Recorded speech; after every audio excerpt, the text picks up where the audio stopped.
ఒక అరగంట సేపు దేవుని వాక్యాన్ని ధ్యానించుకొని ఈ మధ్యాహ్న కాలపు ఆరాధన ముగించుకుందాం. దయగలిగిన మా కన్న తండ్రి, మీ ఘనమైన నామను బట్టి వందనములు, స్తోత్రములు దేవ. ఇదిగో నాయన, నీ కుమారుడు ఈ భూమి మీదకి జన్మించిన ఆయన ఇదిగో గడిచిపోయిన 2025 సంవత్సరాలు అవుతుంది నాయన.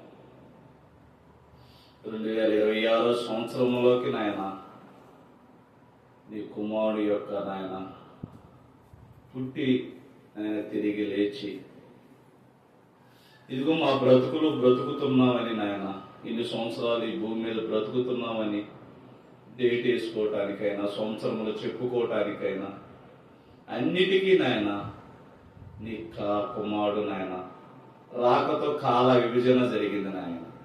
ఇదిగో నాయన, ఈ 2026లో నాయన ఇదిగో నాయన రాత్రి అంతా నాయన నీ సన్నిధిలో కూర్చున్నాము, నీ మాటలు విన్నాము, పాటల ద్వారాగా నాయన, వాక్యం ద్వారాగా మా బ్రతుకులను కొన్ని విషయాలు తెచ్చుకుని నాయన మార్చుకున్నాం నాయన. ఇదిగో నాయన ఈ మధ్యాహ్న కాల సమయంలో కూడా నాయన ఇదిగో నాయన కొద్ది మందిగా నాయన ఇదిగో నాయన ఈ సింగరకొండ పాలెంలో ఉన్న జనాభా లెక్కల్లో చూస్తే నాయన, నీ సన్నిధిలో ఉండవారు చూస్తే నువ్వు ఒకనాడు నాయన ఎప్పుడైతే నాయన అన్నారో ఇదిగో విశ్వాసం కనుగొన ఆయన వచ్చే కాలానికి అన్నట్టుగా నాయన ఇదిగో నాయన ఇక్కడ కూడుకొని ఉన్నా. అయినప్పటికీ నాయన నీ బిడ్డలు వచ్చిన నీ బిడ్డలకు నాయన నీ మాటలు ఇదిగో నాయన ఈ మధ్యాహ్న కాల సమయంలో చెప్పుటకు సిద్ధపడి ఉండగా నాయన పరిశుద్ధాత్మ ద్వారాగా పలకబడిన వాక్య సహాయాన్ని దయచేయండి నాయన. మనుషులు నాయన ఎక్కడెక్కడో నాయన దూర ప్రాంతాల్లో నాయన ఆశీర్వాదాలు దొరుకుతాయి, ఆరాధన అక్కడే ఆరాధిస్తాం, సినిమాలకైనా నాయన రకరకాల వాటికైనా నాయన పరుగులు పెడుతున్నారు కానీ కళ్ళ ముందు నిన్ను వల్ల నీ సహోదరుని ప్రేమించాలి, నిన్ను ఆరాధించాలి అన్న నాయన నీ ఆజ్ఞను నెరవేర్చని వారిగా ఉన్నారు నాయన. మేమైతే నాయన ఏ విషయంలోనూ నాయన గొప్పవారి మధ్య నాయన నీ నామాన్ని గణపరుస్తున్నాం, కొద్దివారి మధ్య నీ నామాన్ని గణపరుస్తున్నాం, 100 మంది ఉన్నా నీ నామాన్ని గణపరుస్తున్నాం, ఇదిగో నాయన ఒక్కరుగా ఉన్నా నీ నామాన్ని గణపరుస్తున్నాం.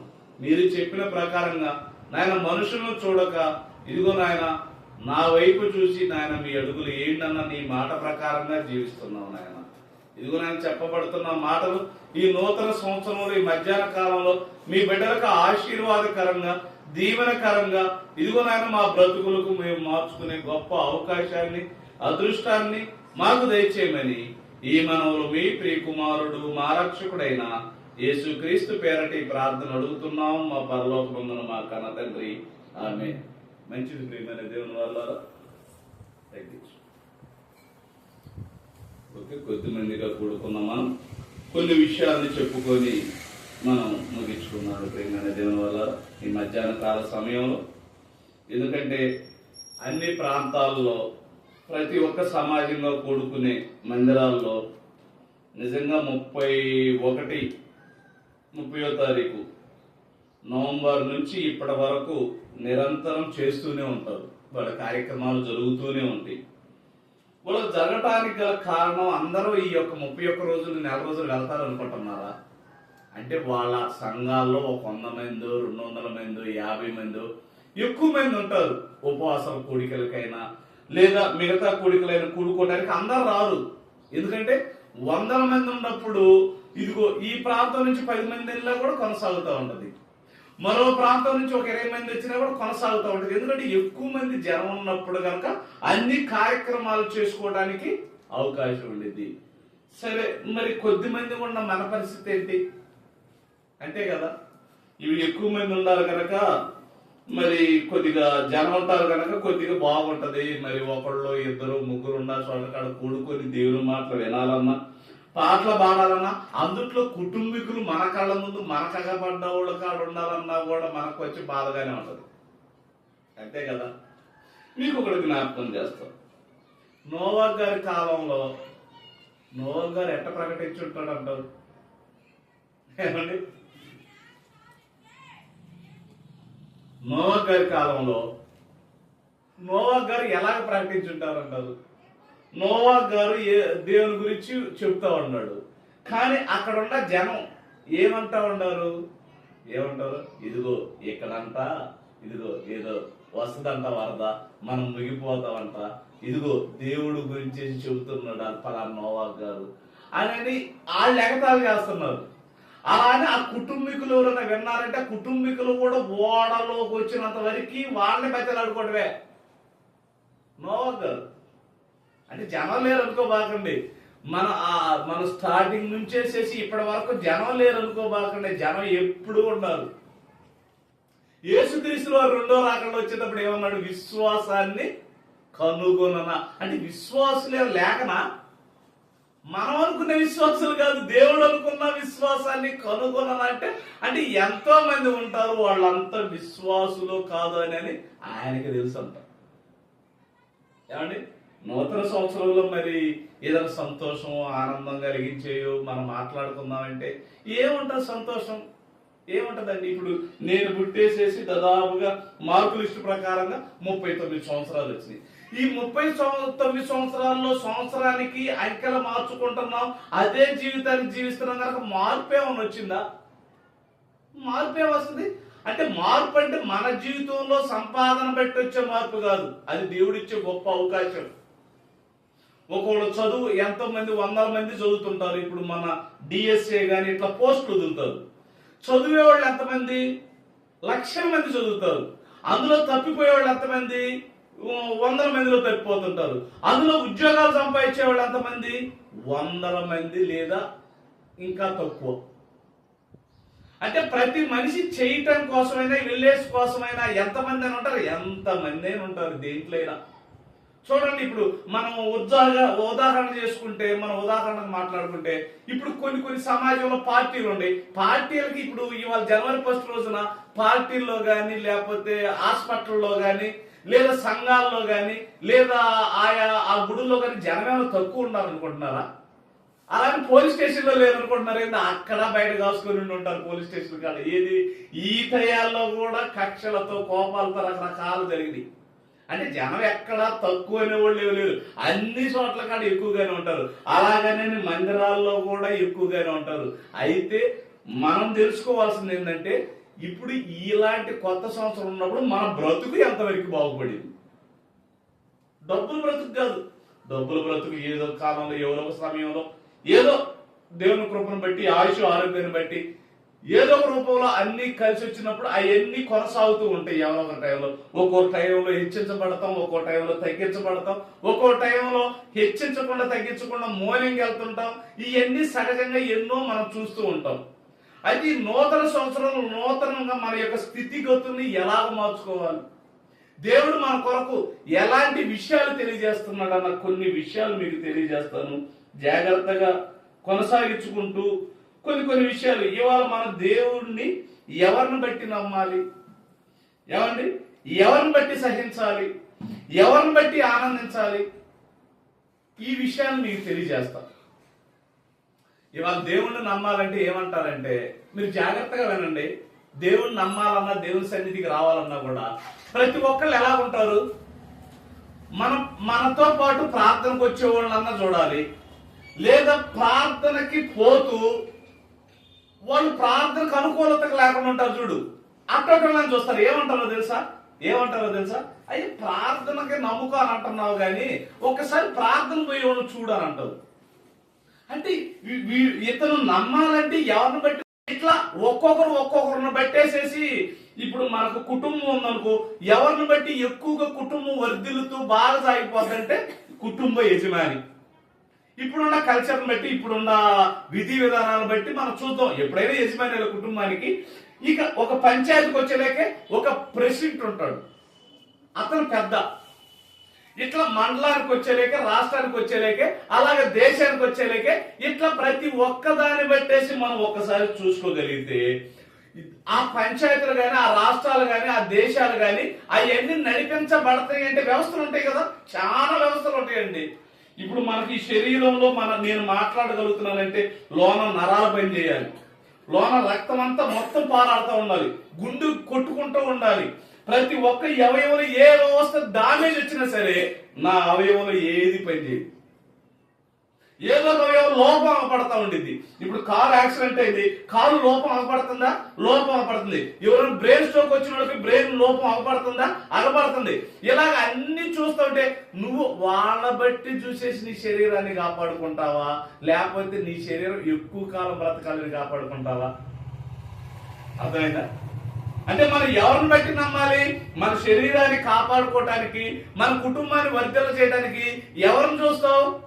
ఉన్నతమైన స్థానంలో ఉన్న వ్యక్తిని చూసేసి ఏదో ఒక రోజు నేను ఇలాగ బ్రతకాలి అని అనుకుంటావు. కానీ దేవుడు నమ్మాలంటే మాత్రం ఎలా చూస్తారు? భక్తిహీనురాలను, ప్రార్థనకి వెళ్తూ లేదా సరైన జీవితం జీవించరాను వీళ్ళ చూపిస్తూ ఉంటారు. అంటే వీళ్ళని బట్టి నువ్వు దేవుడిని నమ్ముకున్నావా? అసలు దేవుడిని ఎవరిని బట్టి నమ్ముకోవాలి? ఎవరిని బట్టి దేవుడిని మనం నమ్ముకొని ఆ దేవుని నామాన్ని గణపరచాలన్న విషయాన్ని ఒకసారి చూడండి ప్రియమైన దేవుని వారులారా. యోహాను సువార్త 14వ అధ్యాయం 11వ వచనం ఒకసారి తీయండి. కొన్ని ఈ కొత్త సంవత్సరంలో దేవుడు మనతో ఏమేమి విషయాలు ఒకనాడు ప్రవర్తన ద్వారాగా, శిష్యుల ద్వారాగా, యేసుక్రీస్తుల వారి ద్వారాగా బైబిల్ గ్రంథంలో మనకు రాసి పెట్టాడు. అయ్యే సంగతులు మన తరాల్లో కొంతమందిని పుట్టిన వెనక తరాల్లో ఉండ ఇవాళ చాలా మంది ఏం చేస్తారంటే ఏ దేవుడిని నమ్మాలంటే ఇప్పుడు మేము వెళ్తున్న సంఘంలో సేవకులు పిడి సుందరరావు గారిని బట్టు, ఓసన్న గారిని బట్టు, లేదా మన కళ్ళ ముందు కొంతమంది సేవకులను బట్టు వీళ్ళందరిని బట్టి నమ్ముకుంటారు. అది సరైన విధానం కాదు. అది వాళ్ళు ఏంటంటే వాళ్ళు దేవుని నమ్ముకొని వాక్యాన్ని చెబుతున్నారు, నువ్వు ఆ వాక్యాన్ని బట్టి నమ్మాలి. నువ్వు సేవకుని బట్టి ఎలాగ నమ్ముతావు? సేవకుడు బట్టి సేవకుడు దేవునిలో బ్రతుకుతున్నాడు, నేను దేవుని కొరకు బ్రతకాలి. ఆ సేవకుడు దేవుని కొరకు బ్రతుకుతున్నారు కనుక నా జీవితాన్ని కూడా దేవుని కొరకు బ్రతకాలని నువ్వు దేవుని చూసి నమ్మాలి తప్ప మనుషుల్ని ఎందుకు చూస్తావు? సేవకుడిని ఎందుకు చూస్తావు? మనం అనుకున్నట్టుగా ఇవాళ ఆరాధించే ప్లేస్లు ఇవన్నీ చూసేస్తే యేసుక్రీస్తు వారు ఉన్నప్పుడు, శిష్యులు ఉన్నప్పుడు ఎలాంటి గొప్ప గొప్ప మందిరాలు కట్టామని పూజించి దేవుని నామాన్ని గణపరిచేరేంటి? అంటే మనం ఇట్లాంటి చర్చిలు చూసో, ఒక సేవకుడు చూసో, మన భక్తిహీనతలో ఉన్న స్త్రీలు చూసో, లేదా భక్తిహీనతలో ఉన్న పురుషులు చూసో వీళ్ళ బట్టి దేవుడు నమ్మేవనుకో అది సరైన విధానం కాదు. ఎవరిని బట్టి నమ్మాలన్నాడు ఇక్కడ చూడండి. యోహాను సువార్త 14వ అధ్యాయం 11వ వచనం. ఇక్కడ ఖచ్చితంగా ఎవరిని బట్టి నమ్మాలో మనం జాగ్రత్తగా, ఎందుకంటే అందరిలాంటి బోధనలు అందరిలాగా ఉండవు. ఎందుకైనా ఇదేనా స్పెషల్ అంటే నాది స్పెషల్ కాదు, వాక్యమే స్పెషల్. ఆ స్పెషల్ ఐజేజాన్ని నేను తీసుకున్నాను. అది నేను ఎంచుకున్న విధానం ఏంటంటే బైబిల్లో ఉన్న అక్షర సత్యాన్ని చెప్పాలి, బైబిల్లో ఉన్న నిజాలే చెప్పాలి. ఎందుకంటే మనం ధనం ఆశించేవాళ్ళం కాదు, జనాన్ని ఆశించేవాళ్ళం కాదు, ఎవరిని ఆశించేవాళ్ళం కాదు. ఒకటే, చనిపోతే పరలోకం కావాలి. ఈ భూమి మీద మనం ఎలా బ్రతుకుతున్నామో, దేవుడిని ఎందుకు నమ్ముకున్నామో, ఆ నమ్ముకున్న విధానం ఎలాగుందో దీనికోసం మనం తీసుకున్న తప్ప జనం మాదిరి అయితే ఎక్కడోసే ఒక సంవత్సరం ఒక పెద్ద పెద్ద సంఘాల్లో అనుకూలంగా ఉంటే ఆ సంఘంలో సేవకుని కొన్నాళ్ళకి చేసేస్తారు. అది కాదు. మనకి యెహోషువ గారు కాలంలో యెహోషువ గారు ఏమంటారు? నేను నా కుటుంబాన్ని దేవుని సేవించేశారంట. అంటే ఆయన ఏమనుకున్నాడు? ప్రవర్త కదా, జనం కావాలి, లేదా మంది కావాలి, లేదా పెద్ద పెద్ద కట్టడాలు కావాలనుకోవాలా. నేను నా ఇంటి వారును యెహోవాను సేవించుదము. చాలా. మన బైబిల్ ఏం కావాలి? వాక్యాన్ని బట్టి మనం ఆనందించం. చూడండి సమాజం చూడండి. ఇప్పుడు ఏమి లేదండి, ఎవరన్నా కొత్త పాస్టర్ వచ్చేసి ఇక్కడ మనం వెళ్ళే సంఘం పాస్టర్లు లేకపోతే ఆ సంఘాలు పెద్ద పాస్టర్లు వస్తే అన్ని పనులు మానేసి ఇక్కడ కూర్చుంటారు. అన్ని పనులు మానేస్తారు. ఇంకా దరిద్రం ఏంటంటే సినిమాలు ఎవరైనా యాక్టర్ వచ్చినా, రాజకీయ నాయకులు వచ్చినా అన్ని మానేసి కూర్చుంటారు. అంటే మన భక్తి జీవితం వాళ్ళ మీద ఉన్నంత కూడా దేవుని మీద లేదు. ఇక్కడ ఖచ్చితంగా చెబుతున్నాడు వినండి. ఖచ్చితంగా దేవుడిని నువ్వు ఎలాగ నమ్మాలి, ఎవరిని బట్టి నమ్మాలి, ఆ నమ్మకం ఎలా ఉండాలి నీకు. బైబిల్ మనకు ఆధారం, మనుషులు కాదు. చూడండి యోహాను సువార్త 14వ అధ్యాయం 11వ వచనం చదవమ్మా. తండ్రి యందు నేనును నా యందు తండ్రి ఉన్నాడని నమ్ముడి. ఎలాగ నమ్మాలంటున్నాడు? ఎలాగ నమ్మాలంటున్నాడండి? దేవుడి జీవితంలో మాట్లాడండి, దేవుడి జీవితంలో మాట్లాడు. తండ్రి యందు నేనును నా యందు తండ్రియు ఉన్నామని నమ్ముడి, లేదా ఈ క్రియల నిమిత్తమైనను నమ్మండి. రెండే రెండు. నా యందు అంటే బ్రతికున్న కాలంలో శిష్యులతో చెబుతున్నాడు. ఏమని చెబుతున్నాడు? యేసుక్రీస్తు వారు నా యందు దేవుడు, దేవుని యందు నేనున్నానని నమ్మండి. ఇంకా ఏంటి? నా క్రియలు, ఇది ఈ క్రియలు ఆయన బ్రతికున్నప్పుడు క్రియలు చేశాడు, ఎన్నో స్వస్థతలు చేశాడు, ఎన్నో అద్భుత కార్యాలు చేశాడు, కుట్టివారు లేపాడు, ఎన్నో ఆయన చేశాడు. శిష్యులు కూడా వరం ఇచ్చాడు, వాళ్ళంతా చేశాడు. ఆ క్రియలను బట్టి ఆయన, ఎందుకంటే ఇవాళ వాస్తవం చెబుతున్నామంటే ఒక సేవకులైనా విడువులైనా చనిపోయిన వారు లేపమానండి, అబద్ధాలయ్యింది. చనిపోయిన లేపబడేవాడు ఒకే ఒక్కడు ఎవరు? యేసుక్రీస్తుల వారు. యేసుక్రీస్తుల వారు బ్రతికున్న కాలం ఆయన చేశాడంటే ఆయన దేవాతి దేవుని కుమారుడు. ఆయన భూమి మీద ఆయన కార్యాలు దేవుడు అనటానికి రుజువు. దేవుడు అంటానికి రుజువు అండి. నువ్వు దేవుడు అంటానికి, ఇప్పుడు నీ ఇల్లు ఇది నాది అంటానికి రుజువు ఏంటి? రిజిస్ట్రేషనే. ఇప్పుడు చనిపోయిన వాళ్ళు ఎవరన్నా రోగాలు తీసేవాళ్ళు ఇది ఎంత జరుగుతుందంటే నిజంగా చూడండి, నువ్వు ఏ రోగమైనా తీసుకోండి అండి. నాకు బీపీ ఉంది, నేను అనుకూలతగా ఈ బాడీ బాగుంటేనేమో బీపీ పిల్లలు వేసుకోవాల్సిన పని లేదు. అలానే బీపీ పోయింది అనుకుంటున్నారు, బీపీ ఉండదు, షుగర్ ఉంటది. మన ప్రార్థనకి వెళ్ళేవాళ్ళైనా, గుడులకి వెళ్ళేవాళ్ళైనా, మసీదులకి వెళ్ళేవాళ్ళైనా ఎవరన్నా చెప్పండి అండి, వాళ్ళు అంతా చెబుతున్నారు కదా, ఎవరు రోగం అన్నా పోయిందా? ఎవరు చాలా సాక్ష్యాలు చెబుతున్నారు కదా. నిజమో అబద్ధం మనకు తెలియదు. ఎందుకంటే మన దగ్గర అంటే మన ఓన్ అవిశ్వాసరాలు, వాళ్ళేమో విశ్వాసరాలు అనుకుంటున్నారు. ఈ పల్లెని అనుకుంటున్నారు ఎట్టుంది, అన్ని పల్లెలు అలాగనే ఉన్నాయి. అందరు మనుషులు అలాగనే ఉన్నారు. ఎలాగా? నమ్మే విషయంలో ఒక సేవకుని బట్టో, భక్తిహీనతలో ఉన్న మనిషిని బట్టో ఎలా చూశారు. కానీ దేవుడు ఎలాగ నమ్మంటున్నాడు ఇక్కడ, ఎలాగ నమ్ముకొని నువ్వు జీవించాలని ఏం చెబుతున్నాడు చెప్పండి. 11వ వచనంలో ఏమండి? తండ్రి యందు నేనును నా యందు తండ్రియు ఉన్నామని నమ్మండి. మేము ఉన్నాం. ఉంటావయ్యా, నువ్వు ఉండవా? యేసుక్రీస్తుల వారు మీరు ఉండారా? తండ్రి మీరు ఉండారా? పరిశుద్ధాత్మ దేవుడు మీరు ఉండారా? ఉన్నాం. ఎలా ఉండారయ్యా? ఇదిగో సాక్షాత్తు ఆత్మల రూపిగా ఉన్నాం. మరి మీ క్రియలు ఏంటయ్యా? నేలను చూడు, ఆకాశాన్ని చూడు. నువ్వు బ్రతుకుతున్నావంటే ఇది ఈ శరీర ఆకారం వల్ల మనుషుల వల్ల వచ్చింది కాదు, దేవుని వల్ల వచ్చింది. ఈ ఆకారాన్ని చూడు. లేదు ఇది కూడా నమ్మశక్యం లేదా? నీలో నుంచి బిడ్డలు వస్తున్నా చూడు, నీ బిడ్డలను చూసుకో. నేనేనయ్యా తల్లి గర్భంలో మిమ్మల్ని అందరిని ఎదురుగెట్టు చూసి చెక్కుకున్నానయ్యా. నమ్మండి, నన్ను నమ్మండి, ఇలా నమ్మండి. ఈ బిడ్డలు ఇచ్చింది దేవుడని నమ్మండి, ఈ ప్రకృతి ఇచ్చింది దేవుడని నమ్మండి, ఇది ఈ అవయవాలు ఇచ్చింది దేవుడని నమ్మండి, ఈ కాలాన్ని ఇచ్చింది దేవుడని నమ్మండి. ఇవన్నీ చూసి నువ్వు నమ్మకుండా రోగాలు పోతాయంత రోగం పోయే రోగం ఏంటి, మళ్ళీ వచ్చే రోగం కూడా. మనిషిని చూడండి, మనిషిని పిచ్చండి, డబ్బులు నమ్ముతాడు. ఎవడన్నా పలానా సాట కాడ అప్పనంగా ఒక బిర్యానీ ముందు ఇది డబ్బులు ఎత్తున్నారంట, అక్కడికి వెళ్ళి కొద్దిసేపు కూర్చోండి. ఎట్ట కూడా ఆయన గడ కాలంలో అమెరికా నుంచి వచ్చేసి మన సభలో జరిగినాయి అని చెప్పి ఇక్కడ చాలా మంది మత మార్పిడి చేస్తున్నారని కొన్ని అకౌంట్లు కట్ చేసి డబ్బులు చేసి నువ్వు చివరికి డబ్బులు ఆపిన తర్వాత సువార్త అయిపోయింది. చూడండి ప్రియమైన దేవుని వారు. అయితే ఎవరిని బట్టి దేవుని నమ్మాలంటే ఇది యేసుక్రీస్తుల వారు ఉన్నారు, తండ్రి ఉన్నాడు, పరిశుద్ధాత్మ దేవుడు ఉన్నాడు. నా యందు మీరును మీ యందు నేను ఉన్నామని నమ్మండి అంటున్నాడు. ఓకే, నమ్మాం. ఏమండి? నమ్మిన తర్వాత కష్టాలు వచ్చింది, అంతే కదా. నువ్వు పెళ్ళైన తర్వాత 1 సంవత్సరం జరిగిన తర్వాత ఇంకేంటి మొదలవుతాయి? ఏం మొదలవుతాయి? కుటుంబ గోళలు, ఆర్థిక పరిస్థితులు, రకరకాలైన పిల్లల పురుళ్ళు, ఇవన్నీ కష్టాలన్నీ మొదలవుతాయా? ఎందుకు మొదలుగా? ఏమండి ఇవన్నీ మాకు కష్టాలు ఎవరా? పెళ్లి అయిపోయిన కాడ నుంచి ఇది చివరికి ముసలి వయసు దాకా మాకు కష్టాలు ఏమీ లేవండి. వాళ్ళ తరపులు కానీ, మా తరపులు కానీ, లేదు మా భార్య భర్తల తరపులు కానీ, సమాజంలో కానీ అన్నవాళ్ళు ఎవరైనా ఉంటారా? ఖచ్చితంగా బాధలనే ఉంటాయి. అయితే ఎలాగ సహించాలి? దేవుల్లోకి వచ్చాం కదండి, మీరు సహించాలంటే అన్ని బాధలే కదండి. నిజంగా బాధలే కదా. ఎన్ని బాధలు? అన్ని బాధలు. ఏంటంటే ఈ వాక్యం చెప్పడానికి అన్ని మనుషులు ఉన్నారు, సమాజం ఉంది, అందరు ఉన్నారు. ప్రార్థన పోయేవాడు, మరి బాప్తీసం తీసుకున్నవాడు అందరు ఉన్నా కూడా బాధ ఏంటి? రాలేదని బాధ అయినది అంతే. ఏముంటది వాళ్ళ మీద? నాకు కక్ష ఏముంటదండి. వాక్యాలు చెబుతూ ఉంటే ఏంటండి ఉదయం మెసేజ్ నువ్వు ఇది ఆశ్చర్యపోయాడు, చాలా మంది ఆశ్చర్యపోయారు. అమ్మో ఇంత ఆ ప్రసంగం ఆనందపడి గొప్పగా చెప్పుకున్నాడు, ఆ ప్రసంగం బాధపడేవాడు కూడా ఉన్నారు తెలుసా. ఎందుకంటే మనకే తగులుతుంది వాక్యాలు. దేవుని వాక్యం నీకు నాకు అందరూ తగులుద్ది. ఆయన ఉండేది ఆయనకి, నీకు తగలాలి, నీ పాపం మీద తగలాలి, నీ బ్రతుకు మాస్టర్ తగలాలి. అదే నూతన సంవత్సరం అంటే ఏంటి? నూతన క్రియ, నూతన స్వభావం నీలోకి రావాలి. మారు మనసు అంటేనే నూతన స్వభావం అండి. ఉన్న మనసు కాకుండా మరొక మనసు. నూతనమైనది అంటే కొత్తది.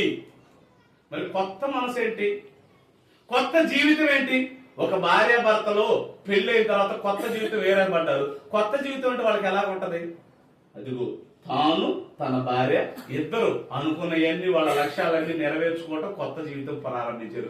ఆ కొత్త జీవితంలోకి మరొక కొత్త వ్యక్తి వస్తాడు. బిడ్డలు ఈ కొత్త జీవితానికి పోతూ పోతూ ఉంటాం మా జీవితం ఇది ఎలా ఉందని అనుకుంటాం. మరి దేవునిలో నూతనమైన జీవితం ఏంటి? నా యందు తండ్రి, తండ్రి యందు నేనున్నా ఉన్నారు. మరి వీళ్ళిద్దరు ఉన్న తర్వాత కూడా కష్టాలు వస్తున్నాయా? అయితే ఒక్కసారి ఏబు గారిని చూద్దాం. ఎప్పుడు చూసాం కదా, ఏబు గారిని చూద్దాం. జీవితకాలం, నీకు ఇచ్చిన జీవితకాలం, నాకు ఇచ్చిన జీవితకాలం, ఆయనకి ఇచ్చిన జీవితకాలంలో దేవుని ఎలాగ బ్రతుకుతున్నారు అందరికి ఇస్తున్నాడు కదా కాలం. కాలం ఆదాము గారికి ఇచ్చాడా? ఇచ్చాడు. నోవా గారికి ఇచ్చాడా? ఇచ్చాడు. ప్రవక్తలకు ఇచ్చాడా? ఇచ్చారు. ఎంతో మంది కాలం. ఇప్పుడు మనకుండా కాలం కూడా అయిపోతే ఈ రోజు మనం బ్రతుకుంటామేంటి?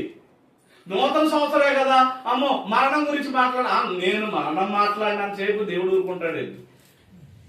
జనం ఏంటంటే పిచ్చండి. అమ్మమ్మ ఈ రోజు ఏం చేయొద్దు, అమ్మ రాధ బాధపడిపోతుంది. అమ్మ నీకు తెలియదు తల్లి, ఎందుకు మన కొన్ని ఎందుకు చెబుతాం? ఇప్పుడు ఏమండి ఇప్పుడు సహించాలి. ఎందుకు సహించాలి? నీ సహింపెంత, ఏం సహింపెంత చూడు. ఎందుకు బాధలు వస్తుంటాయి. ఏ బాధలో? ఇప్పుడు నాకన్నా ఎక్కువ బాధ ఏంటి నీది? ఏమన్నా నాకన్నా ఎక్కువ? అందరూ రాలేదన్న బాధ సామాన్యం అనుకుంటున్నారు. ఇది ఒక్కడిని కూర్చోవటం, ప్రార్థన చేయటం, వాక్యం చెప్పడం ఇదేం చిన్న విషయం అనుకుంటున్నారా? అయితే నువ్వెలా చేయగలుగుతున్నావు? బైబిల్లో ఉన్న భక్తులే నాకు నోవా గారు, ఇర్మియా గారు, పౌలు గారు వీళ్ళేనండి. ఇంకెవరు ఉంటారు? మనవాళ్ళు చూడండి, ఇక్కడ కూర్చొని ఏదన్నా చేస్తాం నవ్వుతుంటారు కదండి. ఇద్దరు కూర్చొని ఇద్దరు పోత, మనవాళ్ళు ఇటు పోత ఏమనుకుంటారు? ఇద్దరు. కొంతమంది అయితే వచ్చి తెలుగులు కూడా ఎంతమంది వచ్చారు, ఏళ్ళ బుద్ధి. వీళ్ళందరూ చూసి ఎందుకు ప్రభావ వీళ్ళు ఈ పిచ్చా చెప్పలమా, ఏదన్నా దేవుని మాటలు చెబుతూ నలుగురికైనా ఒకరికైనా ఏమన్నా ఈ మైకు ఉన్న కనుక పెట్టారు, లేకపోతే కూర్చొని చెప్పచ్చు, నష్టమేముంది? అయితే ఈ మైక్ శబ్దం ద్వారా ఈ కొత్త మంది ఏదన్నా విన్నవాళ్ళు ఏమన్నా మార్పు చెందుతారేమోనని. ఏమన్నా చూడండి ఏబు సంగతి గారి మనం ఎలాగ సహించాలనేది కూడా చూడండి. యాకోబు రాసిన పత్రిక 5వ అధ్యాయం 11వ వచనం. కొన్ని మాటలు చెప్పుకుందాం ప్రియమైన దేవుని వల్ల. కొన్ని మాటలు చెప్పుకొని ముగించుకుందాం. కొత్త సంవత్సరం కదా, కొత్త సంవత్సరంలో వాళ్ళ పిండి ఇవన్నీ సహజంగానే పండగలుగా తింటున్నాము, ఈడికి తింటున్నాము, ఇప్పుడు ఆల్రెడీ తింటున్నాం. ఆనెక్కలు కూడా అది తిండి మొదలు పెట్టేశారంట, పెడతారంట. ఓకే, అక్కడ కూడా దేవుని చిత్తం అయితే మంచి మాట. నేను ఎల్లప్పుడూ సిద్ధమేనండి దేవుని మాటలో. ఒకరినైనా 100 మంది అయినా ఉండాలి. నేను ఒక్కరినైనా ఏం చేస్తాను రాసుకుంటాను ఉండాలి. ఏది దేవుడు నాకు ఇచ్చిన బాధ్యత. ఈ బాధ్యత నేనేం చేయాలి? జాగ్రత్తగా కాపాడుకోవాలి. ఏమండి చూడండి ఒక్కసారి యాకోబు రాసిన పత్రిక 5వ అధ్యాయం 11వ వచనం. సహించిన వారిని ధన్యులను కొనుచున్నాము కదా. మీరు ఏబు యొక్క సహనం గురించి విన్నారా? ఎంతమంది అన్నారు? క్రైస్తవుడు అనేవాడు ఏబు గారి గురించి సహనం గురించి విన్నోడు అంటే ఎవడు ఉండడు. ఎలాంటి సహనం ఆయనది? ఉన్నతమైన. ఆయనకు కూడా కాలాలే. మనకు కొత్త సంవత్సరం వచ్చింది కదా, చాలా మంది ఏమనుకుంటున్నారు? Happy new year, happy new. అంటే ఈ సంవత్సరం అంతా నువ్వు ఎలా ఉండాలనుకుంటున్నారు?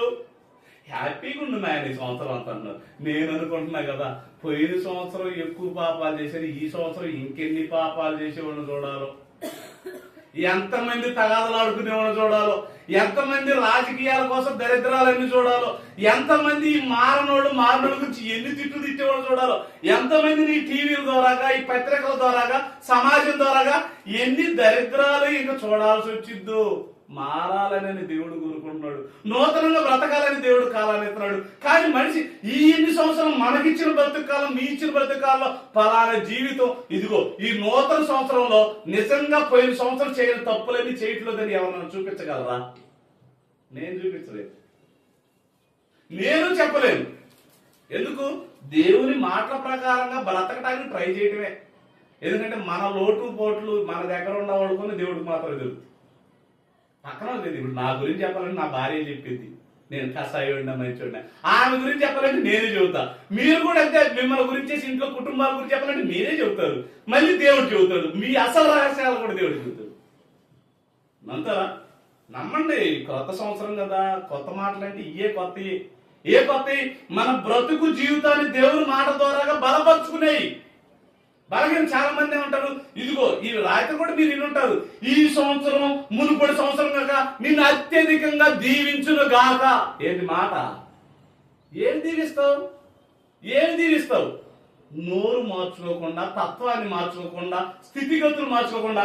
ఇప్పుడు యోబు గారు సహించాడా? ఎలా సహించాడు? అందుట్లో దేవునికి ఇష్టమైన వ్యక్తేనా? దేవునికి చాలా మంచివాడు అండి. ఏమన్నా దాని గురించి సాక్ష్యం వేసిన చేశారా? ఫస్ట్ వచ్చిన దీన్ని సాక్ష్యం చూడండి, మన సాక్ష్యాలు కూడా చూద్దామండి. కొన్ని మాట్లాడలే, ఎక్కువగా ఇబ్బందికరమైన ఏం కాదు, చూద్దాండి, ఎందుకంటే మంచిది కదా. దేవుని సన్నిధిలో ఉన్నాం, దేవుడు కదా అంటే తండ్రి కదా, అని పెద్దోడు కదా. ఆ పెద్దోడు మనల్ని ఏం చేస్తాడు? హెచ్చరిస్తాడు. అమ్మ బ్రతుకురా బ్రతుకురా, ఏంటిరా నీ జీవితం బాగోలేదు కదా, నీకు నూతన సంవత్సరం ఇచ్చాను కదా, నీ బ్రతుకును మార్చుకొని నీ కోసమేరా, నీకు మంచి లోకాన్ని ఇవ్వాలని ఈ లోకాన్ని ఇచ్చింది నీకు, నేను మంచి లోకాన్ని కోసమే కదా, నీ కోసం నువ్వు బ్రతుకురా, పాపం లేని వాడికి జీవించరా, ఏమేనే కదా నాయన నేను చెబుతున్నాను అంటున్నాడు దేవుడు. సాక్ష్యం చూడండి, ఏబు గారి గురించి సాక్షాత్తు దేవుడు ఏ సాక్ష్యం ఇచ్చాడో. ఏబు గ్రంథం 1వ అధ్యాయం 1వ వచనం చదవండి.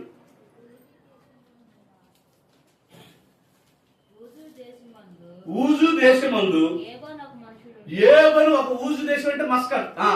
ఊజు దేశమందు ఏబోను మనుషుడు, అతడు యథార్థవంతుడు, న్యాయవంతుడు, దేవుని యందు భయభక్తులు కలిగి చెడుతనం. ఎలాంటి సాక్ష్యం చూడు. ఏంటి 1 సంవత్సరమా? ఆయన బ్రతుకుని తినవాలంటే ఎలాగున్నాడు?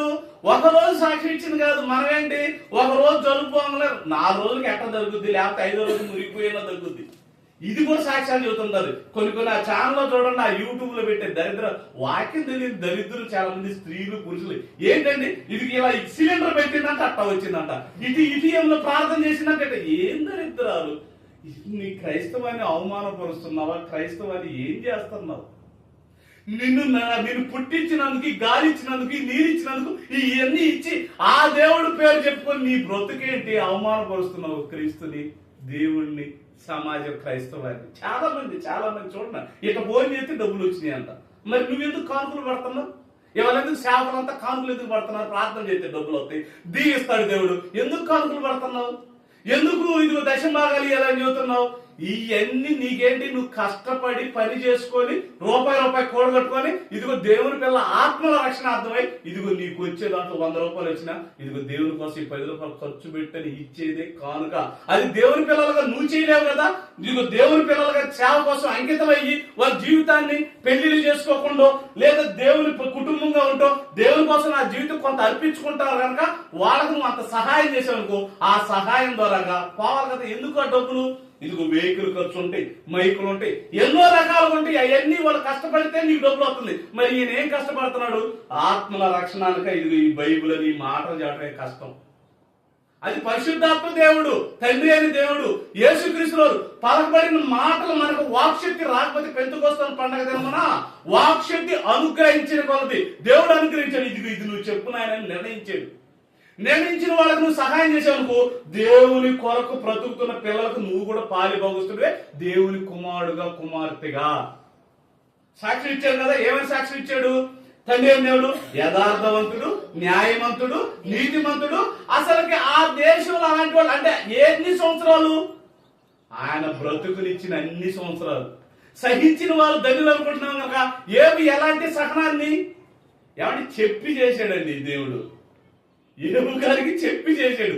మనకి బై మిస్టేక్ ఏదో జరిగిపోయింది, దాని గురించి ఎందుకు మనతో ఇలాంటప్పుడు ఇదిగో దేవుని మాట చెప్పుకొని ఆనందించేసి అనేక ఆత్మలు రక్షించాలి, కొత్తది ఇస్తాడు.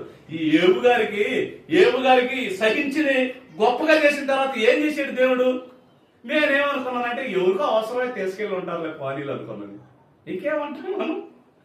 ఏదన్నా కానీ నా జేబులోదే ఇది పొయ్యి ఉంటాయి. మన కొన్ని సందర్భాలు ఏమంటాయంటే నేను 2 చూసాను. నా చేతిలో జరిగింది, మన ఋతు సినిమా అక్క జరిగిన సందర్భం, అది మీ అందరికీ తెలుసు. నాది ఎట్లా అప్పుడు ప్రకాశం అంత వయసులో ఉన్నప్పుడు సినిమాలకి సైకిల్ వేసుకుని వెళ్తా ఉన్నాం. సైకిల్ బాగా దొరికి ఉన్నది. డబ్బులు 150 రూపాయలు మా అమ్మ ఇచ్చింది. అంటే పనికెళ్ళి ఇచ్చేది దీంట్లో పెట్టుకోలే, ఎక్కడ పెడితే పోతాయి. ఎందుకంటే పిల్లలం కదా, ఇప్పుడు అంత తెలివిగా వాళ్ళు కాదు. ఇప్పుడు టెక్నిక్లు భలే టెక్నిక్లు. ఎప్పుడు 9వ తరగతికే 10వ తరగతికే ఇంటర్కే డిగ్రీకి అబ్బబ్బ గొప్ప తెలివితేటలండి. మేము పెళ్లిళ్ళు అయిన తర్వాత కూడా ఆ తెలివితేటలు తగలబెట్టి తెలియదు. నిజం, నమ్మరు ఎవరు. ఇక ఆ డబ్బులు ఏం చేశాను, ఇది ఇక్కడ పెట్టుకున్నాను. ఎక్కడికి అద్దెకి 4 సార్లు తిరిగా డబ్బుల కోసం. ఏడపోయినాయి, రోడ్డు మీద పోయినాయా, ఆడపోయినాయా, ఏడపోయినాయి, తిరిగి తిరిగి తిరిగి ఆ రోజు ఎలాంటి పండగే మొత్తం పోయేసి ఇంటికి వచ్చిన తర్వాత పాత ఇంట్లో కదా, అక్కడ ఉన్న ఇంట్లో కదా, తర్వాత చొక్కా ఎప్పుడు తీసుకున్న డబ్బులు పోయి బ్యాన్ అని 7 ఎప్పుడు ఇస్తే 155 రూపాయలు. అంటే కొన్ని సందర్భాలు మనకు తెలియకుండా బై మిస్టేక్ జరిగిపోతుంది. కొన్ని దేవుడు మనకి ఇస్తేనే అది వస్తుంది, లేకపోతే వదిలే సంతోషంగా ఉండాలి అంతే. ఎందుకంటే సహించిన వారిని ధన్యులు అనుకొనిచున్నాము కదా. యోబు గారి సంగతి మనం ఎన్నో చూసాం కదా, పౌలు గారి సంగతులు ఎన్నో చూసాం కదా. ఎంతో మంది సంగతులు ఒక హేబేలు మొదలుకొని యేసుక్రీస్తు వారు భూమి మీద ఇవన్నీ తెలుసా. సహించాలి, సహించాలి. సహనం అంటే ఏంటి? ఎదుటివాడు బాధ పెట్టినా. మీకు ఇంకొక విషయం తెలుసా, చెప్తే ఆశ్చర్యపోతారు. 2 రోజుల క్రితం జరిగింది బొమ్మకాడ. ఒక అతను ఆటో ఇక్కడ వెళ్తా ఉన్నాడు, వెళ్తా సడన్ గా ఆపాడు, వెనక జనం ఉన్నాడు. నేను ఆటో ఆపా. యా ఇక్కడ ఆపేవు కదా, కొద్దిగా పక్క తీసుకోవచ్చు కదంటే కావాలని చెప్పి మళ్ళీ పోని నా పైకి తెస్తున్నాడు. ఏంటంటే మనకు తెలిసిన మనిషే కదా, అక్కడితో నా పైకి దిగితే బూతులు దిట్టేసి పైకి దిగాడు. నేను ఒకటే అన్న, అక్కడ 100 మంది జనం ఉన్నారు. ఎందుకంటే సహనం చూపించాలి కదా. నీకీడే నేను ఎత్తి మీదకి వస్తుంది పోని వచ్చేసి. ఎలా వస్తుంది ఇదంతా మనకి? ఎలా వస్తుంది? నేను కోపదారిని, బాగా బూతులు తిట్టేవాడు, నాకు రోషం ఉంది, అన్నీ ఉండేయండి. నాలో లేవనుకుంటున్నారా ఏంటి?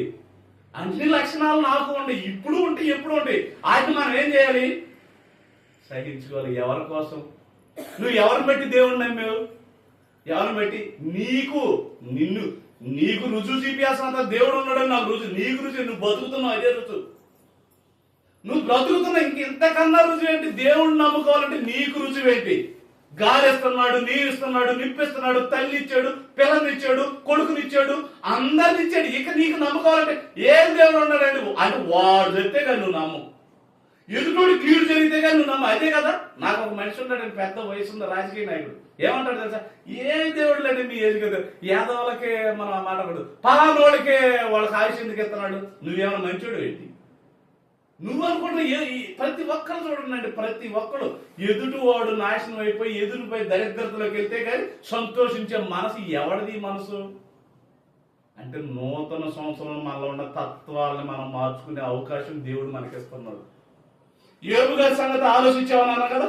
మళ్ళీ ఇంకోసారి యేసోబు గారి సంగతి అంటే తనకి ఇచ్చిన ఆయుష్కాలం మంచి సాక్ష్యం, సహనం కలిగి ఎన్నో కోల్పోయాడు కదా. అన్ని మీకు తెలియని కదా, ఎన్నో కోల్పోయాడు, ఎన్నో పోయాడు. వాటన్నిటిని సహించుకొని చివరికి ఎలా వర్దిల్లాడు?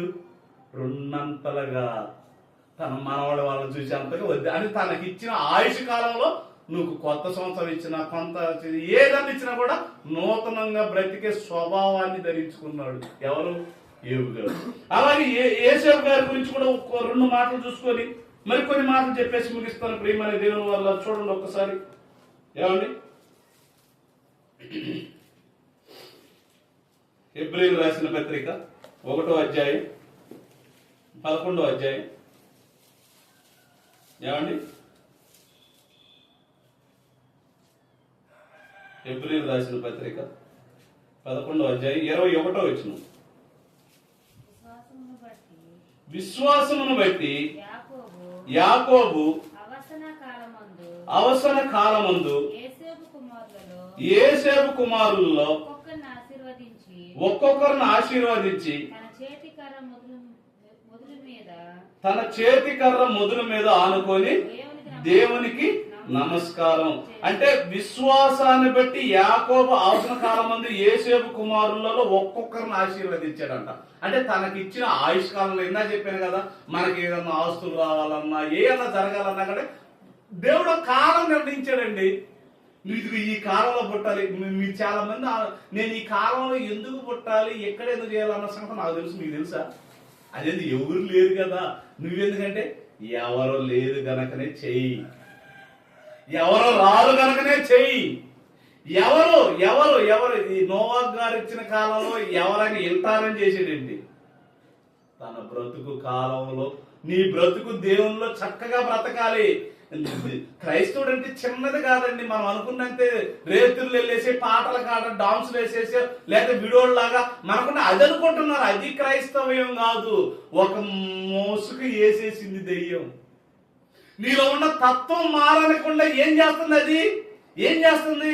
ఒక రోజు ఒక పాట ద్వారాగా మనం చెప్పి ఏదో ఈ నోటి ద్వారా దేవుడు బైబిల్ ఉన్న మాటలే. ఆ మాటలేదు మనం స్వరించేసి పాటలు పాడి అయిపోయింది అనుకుంటున్నారు. అది కాదు క్రైస్తవుడు అంటే. క్రైస్తవుడు అంటే అది కాదు. ఇక్కడ ఏమంటున్నాడు? విశ్వాసమును బట్టి. 21 వచ్చిన ఏమంటున్నాడు? విశ్వాసమును బట్టి. ఏ విశ్వాసం ఇది? ఇందాక చెప్పింది చూడు, భూమి మీద దేవుడిని నమ్మాలంటే ఏ విశ్వాసం కలిగి ఉండాలి నువ్వు? ఇది ఈ జన్మనిచ్చింది దేవుడు, ఈ ఆయుష్ ఇచ్చింది దేవుడు, మరో కాలంలో మనకు పరలోక దేవుడి మీద నీ నమ్మికేదే. ఎక్కడికో వెళ్తే నేను విశ్వాసరాలని మనం అనుకుంటున్నాం. అది అది అంటే నువ్వు వెళ్లే దాని గురించి అనటం వల్ల నువ్వు ఆ తత్వాన్ని ఫస్ట్ మార్చుకో. వెళ్ళేది ఎట్లా వెళ్తాం, వెళ్ళేది అంతే కదండి. ఎవరు వెళ్ళేది వాళ్ళు ఎట్లా వెళ్తాం, ఎట్లా చేస్తాం, దాని గురించి నో డౌట్, నో. కానీ నీ తత్వం లోన ఇదిగో ఈ 2025 సంవత్సరాల లోపు నాలో ఉన్న తత్వాన్ని నేను ఏది మార్చుకోగలిగాను? ఒక సహించగలిగే హృదయం ఉంది. యోబు గారి గురించి చెప్పుకుంటున్నాం. యోబు గారు ఇదిగో బిడ్డలు కోల్పోయాడంట, ఆస్తులు కోల్పోయాడంట, అన్ని కోల్పోయాడంట, అయినా సహించాడంట. మరి నీలో నాలో ఉన్న ఆ సహనం వచ్చిందండి ఈ సంవత్సరాలు నీకు ఇచ్చిన ఆయుష్ కాలంలో. మరి యోసేపు గారు ఆయన తక్కువ, ఆయన ఎలాంటివాడు తెలుసా? యేసుక్రీస్తు పోలికలతో చెప్పుకుంటారు. ఎలాంటివాడు ఒకసారి చూడండి, ఆయన గురించి ఒకసారి చూద్దాం. అపోస్తుల కార్యములు తెలియదు కదా. ఆయన కుమారులు గాని ఆయన గాని ఆశీర్వదింపబడ్డారు, వర్ధిల్ల పెట్టబడ్డారంటే ఎలాగ వర్ధిల్లబడ్డారు? తనకిచ్చిన ఆయుష్ కాలంలో. అంటే ఒక్కో సంవత్సరంలో ఒక్కొక్కళ్ళు వస్తుంటారు. చూడండి ఏమండి, అపోస్తుల కార్యములు 7వ అధ్యాయం ఏమండి 9వ వచనం.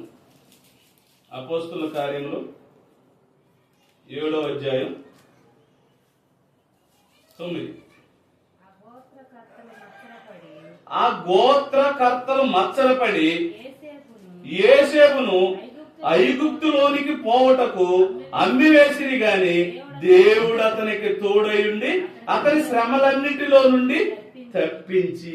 నువ్వు నేను అనుకున్నట్టు యోసేపు గారి జీవితం ఉంది అనుకుంటున్నారేంటి? గోత్రకర్తలంటే ఎవరు? ఈ యాకోబు గారికి బిడ్డలు ఎంతమంది? 12 గోత్రకర్తలు. వాళ్ళ అన్నదమ్ముళ్ళే తెలుసా? బైబిల్లో యేసుక్రీస్తుల వారి మీద కూడా ఎవరు? తన యొక్క తమ్ముళ్ళు వాళ్ళే. యేసుక్రీస్తుల వారు బతికున్నంతప్పుడు ఏమిటో తెలుసా? యేసుక్రీస్తుల వారి మీదకైనా మరియమ్మ గారికి ఎక్కువ ప్రేమ అండి. ఎప్పుడైనా చూడండి, మీరు గమనించండి, ఎప్పుడైనా సరే ఒక తల్లిదండ్రులకి తల్లికి కానీ తల్లికి అనుకుంటుంటారు కదా కలగంటి మీద ప్రేమని, మొదటోళ్ళ మీద పెద్దోళ్ళ మీద ఎక్కువ ప్రేమ ఉంటుంది. గమనించండి, మీరు అనపడరు, చెప్పరు, కానీ చిన్నోడి మీద ప్రేమ ఉన్నట్టుకుంటారు. అంటే ఒక తల్లికి తండ్రికి అందరి మీద ప్రేమ ఉంటుంది, ఎక్కువ ప్రేమ ఉంటుంది. ఎందుకంటే ఏమన్నా మొదట పెట్టే ఎలాగ వాళ్ళ ఆశలతో పుడతారో తెలుసా? మొదట కలిగిన బిడ్డ ఎన్ని ఆశలతో పుడతారో తెలుసా? అసలు ఎలా వస్తాడు, ఎలా ఉంటాడు, వాడు ప్రేమ, తల్లిదండ్రుల ప్రేమ మొదలయ్యేది ఎవరి కాడి నుంచి? మొదట పుట్టిన బిడ్డ కాడి నుంచేనండి. మొదట పుట్టిన బిడ్డ కాడి నుంచే. చూడండి, ఒక 4 బిడ్డలు ఉన్నారు. మొదటి మీద పిల్లల మీద ఉన్నంత ప్రేమ రెండోసారి ఉండదంట, రెండోసారి ఉన్న 3, ఇక 4. ఇప్పుడు ఎవరు దాకేందుకు మనం అనకూడదు అంటే తక్కువది కాదు. మన బాబాయ్ ఉంటారు, ఉంది. ఇప్పుడు బిడ్డలు డజన్ మీద ఉండగా పిల్లలంతా విలువ తెలుసుద్దా? అది ఒక్కరున్న వాళ్ళకి విలువ తెలుసుద్దా? ఉదాహరణ చెబుతున్నా, అంటే డజన్ మంది ఉండే కదా పిల్లల మీద ఏమవుతుంది? ప్రేమ అయిపోయింది. పాప నాగేశ్వర పిల్లలంటే ప్రేమ. దేవుని చెప్తామండి, ఏదైనా మనం చేయగలిగింది ఏది. ఒక కుటుంబంలో చూడండి, ఒక ప్రేమలో విలువ లేని ప్రేమ, ఒకళ్ళలో పిల్లలంటే విలువ. దేవుని కార్యాలండి. నీకు అది తెలియాలి, వీళ్ళకోని ఇది తెలియాలి, వాళ్ళకోని అది తెలియాలి. అందరికీ దేవుని విలువ తెలియాలి. చూడండి ఏమంటే ఎవరు? గోత్రకర్తలు. ఆ గోత్రకర్తలు మచ్చరపడి యోసేపును ఐగుప్తులోనికి పోవటకు అమ్మివేసిరి గాని దేవుడు అతనికి తోడయుండి అతని శ్రమలన్నిటి నుండి తప్పించాడంట. అంటే ఆయన ప్రతి సంవత్సరం ఏంటి? నూతన సంవత్సరం ఆయన కూడా అంతే కదండి.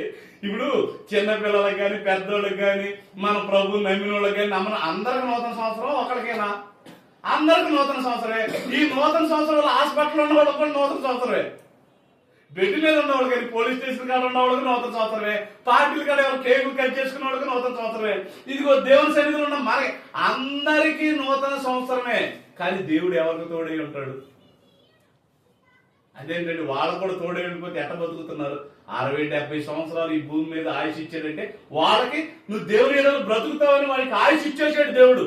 అందరు బ్రతుకుతారు, కానీ దేవుడు అందరికీ తోడై ఉండడు. మనకి నేను ఇప్పటి వరకు ప్రార్థనలు కానీ రాత్రి కానీ మనకి ఈ 25 సంవత్సరాలు ఇది 2025 ఈ సంవత్సరం అంతా మనం చేసిన పాపాలు కానీ అవన్నీ క్షమాపణ హృదయపూర్వకంగా.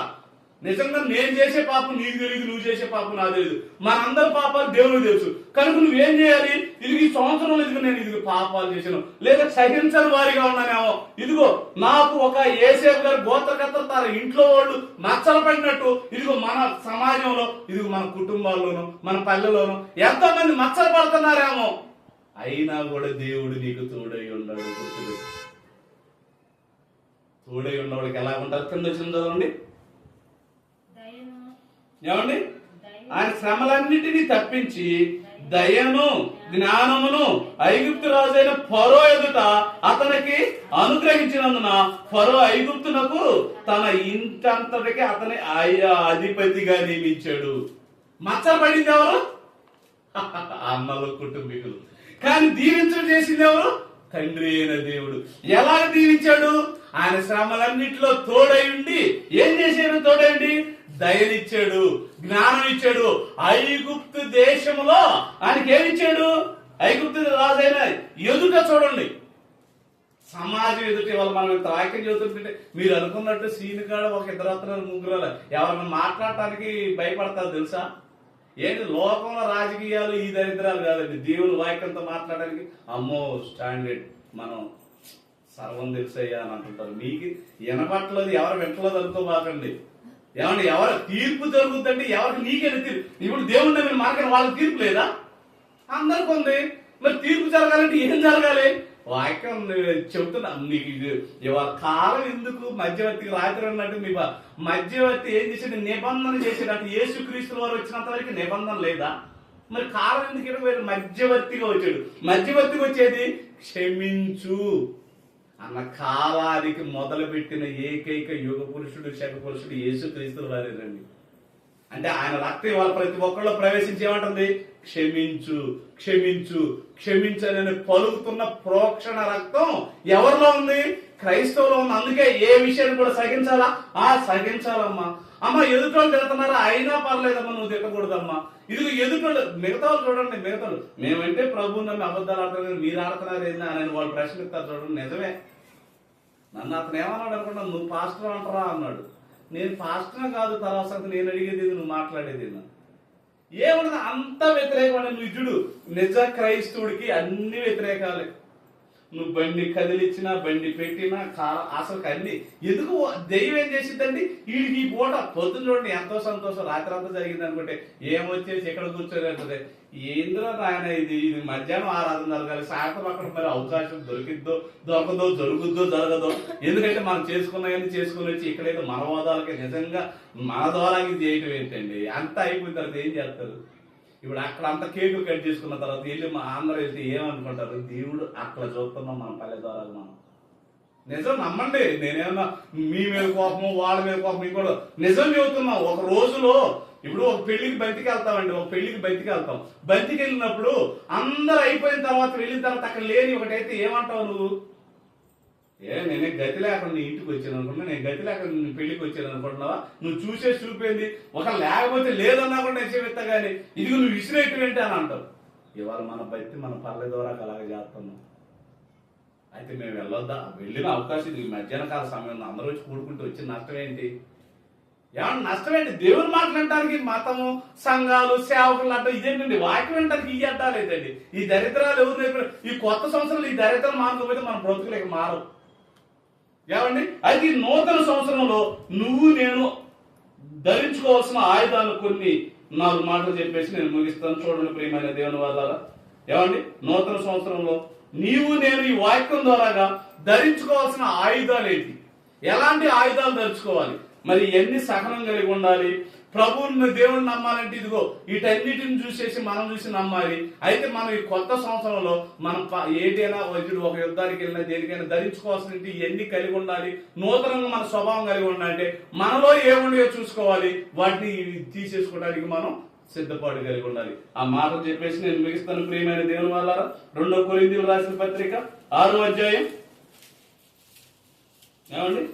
2 కొరింథీయులు రాసిన పత్రిక 6వ అధ్యాయం 7వ వచనం. రెండో కొరింథీయులకు రాసిన పత్రిక 6వ అధ్యాయం 7వ వచనం. సత్యవాక్యము చెప్పుట వలనను దేవుని బలం వలనను కుడి ఎడముల నీతి ఆయుధములు కలిగి ఘనతల వలన సుకీర్తి దుష్కీర్తుల వలన దేవుని పరిచారకమై ఉండి అన్ని స్థితుల్లో మమ్మును మేమే మెప్పించుకొనుచున్నాము. అంటే ఆనాడున్న కాలంలో శిష్యులంట ఏం చేస్తున్నారంట? సత్య వాక్యము చెప్పుట వలన దేవుని బలమును కుడి ఎడమల నీతి ఆయుధాలంట.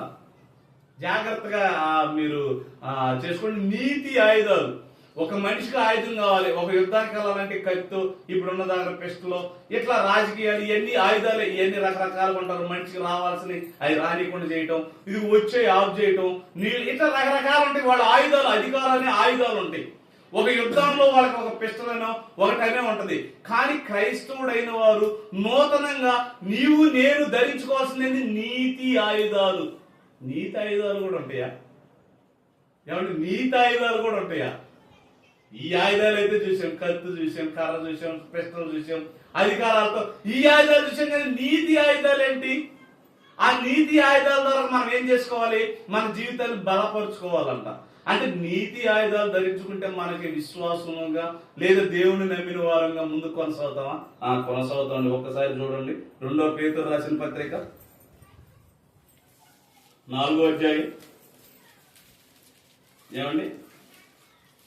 1 పేతురు రాసిన పత్రిక 4వ అధ్యాయం 1 నుంచి చదవండి ప్రియమైన దేవుని వర్లారా. క్రీస్తు శరీరమందు శ్రమ పడిన గనుక మీరును అట్టి మనసును ఆయుధముగా ధరించుకోండి. ఇదిగో చెబుతున్నాడు, నీతి ఆయుధాలు చెబుతున్నాడు. ఏంటి నీతి ఆయుధాలు అంటే? ఏమంటున్నాడు? క్రీస్తు శరీరమందు శ్రమ పడ్డాడంట. క్రీస్తు శరీరమందు శ్రమ పడ్డాడంట. క్రీస్తు శరీరమందు ఏం శ్రమ పడ్డాడు? యేసుక్రీస్తు వారిని ఏమేమన్నాడు, ఎలాంటి సహనం కలిగి ఎలాంటి భూమి మీద ఆయన జీవించాడో తెలుసా? ఆయనకు ఒకటి ఉదాహరణ చెప్పాలంటే, ఆకాశ పక్షులకు గూళ్ళుండి మనిషి కుమారుడు తల వాల్చుకోవడానికి అంత స్థలం లేదంట. చూడండి, లోకాలను కలిగించేసి నేల కలిగించి అన్ని కలిగించడానికి అంత స్థలం లేదంటే చూడండి జనాలు ఎంత కఠినమైన పరిస్థితుల్లో ఉన్నారు. సహించాడా? సహించాడు. అదేంటండి, నేను వల్ల కదా కలిగింది, ఆయన వల్ల కలిగింది. అది కూడా చూస్తారా? ఒకసారి చూడండి సామెతలు 8వ అధ్యాయం. ఎందుకంటే మనకి అది తెలిసిన తర్వాత ఇక్కడికి వద్దాం.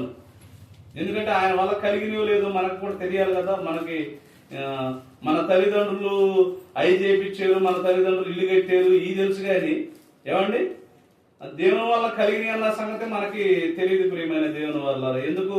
దేవుడు అంటే మొదటి కాండం చేసి మనం నేర్పిస్తే కదా. ఏమండి, 8వ వచనం కాండించేసి సామెతలో 8వ అధ్యాయం 23 నుంచి చదవండి, మనకు బాగా అర్థమవుతుంది. ఇంకా లేదా 22 కాడి నుంచి చదివితే ఇంకా బాగుంటది.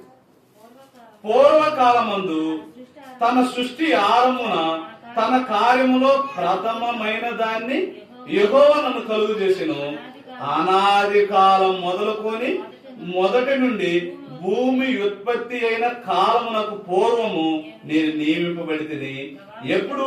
ప్రవాహ జలములు లేనప్పుడు, నేలతో నిండిన ఓటలు లేనప్పుడు నేను పుట్టి తిని, పర్వతములు స్థాపింపబడక మునుపు, కొండలు పుట్టక మునుపు, భూమిని దాని మైదానములను అవి చెయ్యక మునుపు, నేల మట్టి రవంతి సృష్టింప మునుపు. అంటే ఇవన్నీ లేనప్పుడు ఆయన ఉన్నాడు.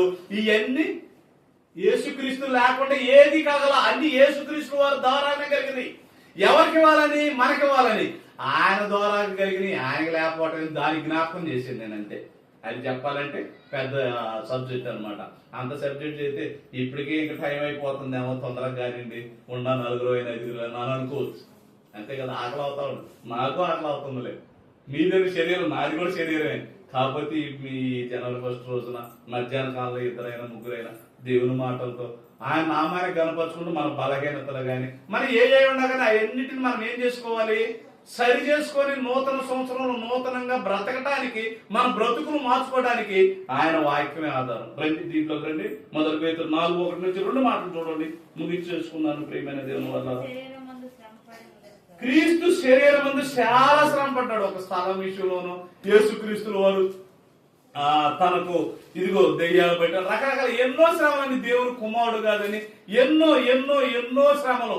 ఆయన 33.5 సంవత్సరం బతికినప్పుడు మరి ప్రతి సంవత్సరం కాలానికి ఆ కాలానికి అతిథుడిగా ఉన్న యేసుక్రీస్తుల వారికి కూడా కాలం ఉందిగా. యేసుక్రీస్తుల వారు అంతేకండి, యేసుక్రీస్తుల వారిని బట్టే స్టార్ట్ అయింది చూడండి. యేసుక్రీస్తుల వారు భూమి మీద బ్రతికిన కాలం 33.5 సంవత్సరం అంట. ఇప్పుడు యేసుక్రీస్తుల వారు పుట్టి ఎంతకాలం? 2025 సంవత్సరాలు సుమారు. యేసుక్రీస్తుల వారు వల్ల కాలం ఇది లెక్కించబడుతుంది అన్నది కూడా చూడండి. ఏప్రిల్ 1 రాత్రి వెళ్ళదు కదా, చాలా సార్లు మీరు వెళ్ళదు కదా ఈ వచ్చిన చూసుకుని. ఎందుకంటే ఇది ఏంటిది? క్రీస్తు శకం. ప్రతి ఒక్కరు మీరు డేట్ వేసి ఎక్కడైనా కానీ ఇది రాసుకోండి, పక్కాగా చెప్పండి. క్రీస్తు శకం 2026. అది పాంప్లెట్ లోనైనా మన డేట్ ఆఫ్ బర్త్ అయినా యాడైనా సరే. ఎందుకంటే క్రీస్తు గురించిన కాలమానం, క్రీస్తు ఉన్నాడంటానికి ఇదేనండి రుజువు. ఏమన్నా చూడండి, ఏప్రిల్ 1 వచ్చిన చదవండి. పూర్వకాలమందు నానా సమయములలో నానా విధములుగా ప్రవక్తల ద్వారా మన పితరులతో మాట్లాడిన దేవుడు ఈ దినముల అంతమందు, తెలుసా? ఈ దినముల అంత ఏ దినములు అయ్యి? యేసుక్రీస్తుల వారు భూమి మీద పుట్టినప్పుడు ఇదిగో అంత్య దినముల యందు అకాలమందు పుట్టాడు అనమాట. ఎవరు? పౌలు గారు గాని యేసుక్రీస్తుల వారు అకాలమందు, కాలం కాని కాలంలో పౌలు గారు పుట్టారు. అంత్య దినముల యందు యేసుక్రీస్తుల వారు పుట్టారు. ఆ దినములు ఎలాగా? ఈయన ద్వారాగా కాలాన్ని లెక్కించడం మొదలు పెట్టారు. కొత్త నిబంధన ఏది? ఇక పాప క్షమాపణ, మాటలు మారాలి, స్థితిగతులు మారాలి. అదేనండి, అదే మధ్యవర్తిగా నియమించిన. ఆ మాట కూడా చదివితే కొంచెం బాగుంటుందేమో. రాత్రి మనం చదువుకున్నాం కదా, ఒకసారి చూస్తారా? అది కూడా ఏమండి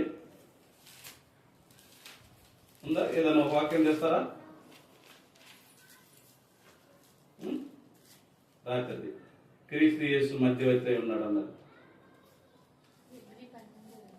హెబ్రీ 12:24 చదవండి. ఈ ఒక్క మాట చూసేసి ఆ మిగతా కొన్ని చేసేసి మిగతాం, ఎందుకంటే బాగుంటది కనుక అందుకు జ్ఞాపకం చేస్తాను. ఎందుకు?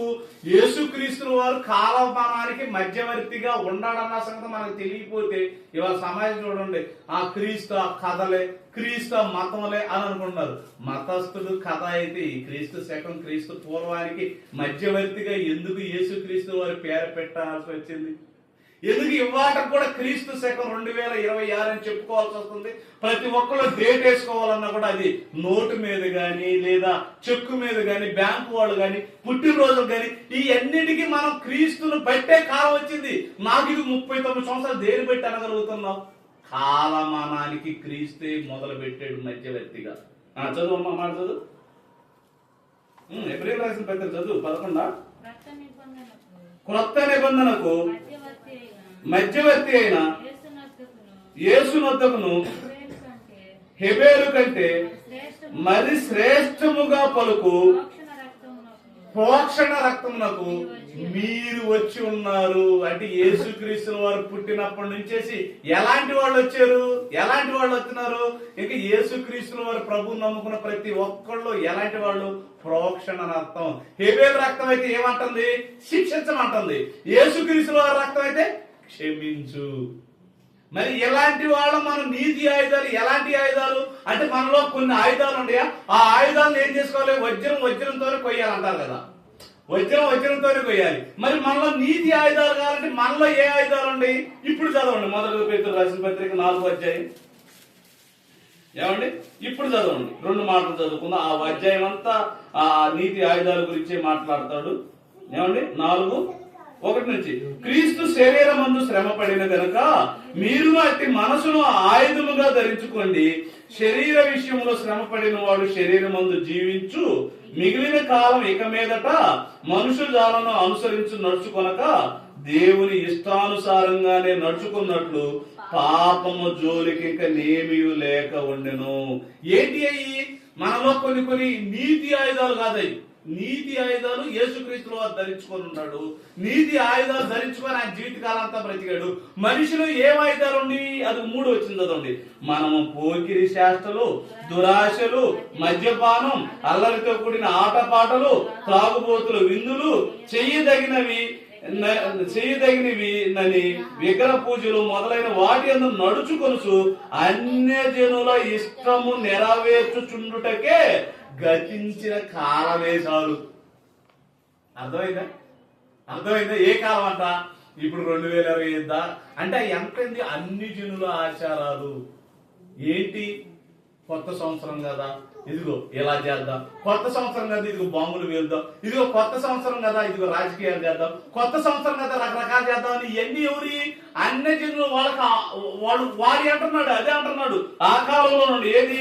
మనం పోకిరి శాస్త్రులు, దురాశలు, మద్యపానం అంటే ఎన్ని చూడు. ఈ సంక్రాంతి రాత్రి అంతా బాగా తాగుంటారా? నిజం, ఇవాళ పేపర్లో వేసి ఉంటారు. నేను అది గమనించరా? ఏంటో తెలుసా? ఎప్పుడంటే అత్యధికంగా మద్యపానం అమ్ముడుపోయేది ఇది జనవరి 1కేనంట. అంటే జనవరి 1 కొత్త సంవత్సరం ఇచ్చింది నేను ముందు తాగటానిగా?